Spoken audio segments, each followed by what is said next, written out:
বিসমিল্লাহির রহমানির রহিম। আসসালামু আলাইকুম এভরিওয়ান।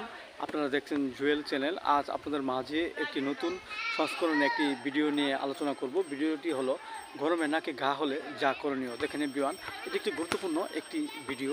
আমাদের মানবদেহে নাসিকা ঘা একটি গুরুত্বপূর্ণ একটি রূপ। এই রূপ কম বেশি সকল মানুষের মাঝেই দেখা যায়।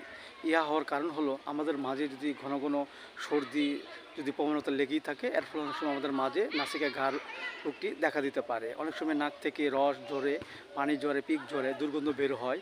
এতে আমাদের মাঝে অনেক সময় বিরক্ত বোধ চলে আসে। আবার দেখা যাচ্ছে যে আমাদের মাঝে উপদংশ জনিত যদি কোনো কারণ থাকে, এর ফলে অনেক সময় আমাদের মাঝে এই নাকে ঘা রোগটি হতে পারে। সো এভরিওয়ান, এই রোগটি আমাদের মাঝে হলে আমরা যা করণীয় বিষয়গুলো হলো, যেমন দেখা যাচ্ছে যে এই রোগ আক্রান্ত ব্যক্তিটির যে পুরাতন সর্দি লেগেই থাকে, এর ফলে নাকে ঘা হয়েছে এবং প্রচুর ব্যথা করে এবং প্রচুর দুর্গন্ধ বের হয় এবং এতে করে অনেকজন কাছে বসতে চায় না। এইসব লক্ষণে আমরা হোমিওপ্যাথিতে যে ওষুধটি সেবন করতে পারি সেটা হলো বেলসাম পেরো 30। আমরা 2 ফোঁটা করে সকাল বিকাল 2 বার সেবন করতে পারি। আবার দেখা যাচ্ছে যে আমাদের এক এবং উভয় নাকে যদি ঘা হয়, এবং দেখা যাচ্ছে অনেক সময় ডান নাকে ঘা হলে বাম নাকে ঘা হয় না, এবং বাম নাকে ঘা হলে ডান কানে হয় না। এসব লক্ষণে যদি অনেক সময় দেখা যায় ঘা হয় এবং ব্যথা করে, এসব লক্ষণে আমরা যে ওষুধটি খেতে পারি সেটা হলো ভ্যাকেন 30। আমরা 2 ফোঁটা করে সকাল বিকাল 2 বার সেবন করতে পারি।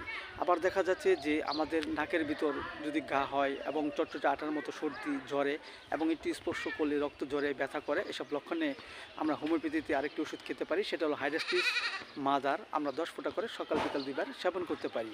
আবার দেখা যাচ্ছে যে পাশাপাশি আমরা দুটি হোমিওপ্যাথি বায়োকেমিক বড়ি, যেমন ক্যালকুলিয়ার 4 6 আর 4টি করে চিবিয়ে আমরা হালকা গরম কুসুম পানি সহ সকাল বিকাল 2 বার সেবন করতে পারি। এবং বায়োকেমিক বড়ি সাইলোসিয়া 6 আর 4টি করে চিবিয়ে আমরা হালকা গরম কুসুম পানি সহ সকাল বিকাল 2 বার সেবন করতে পারি।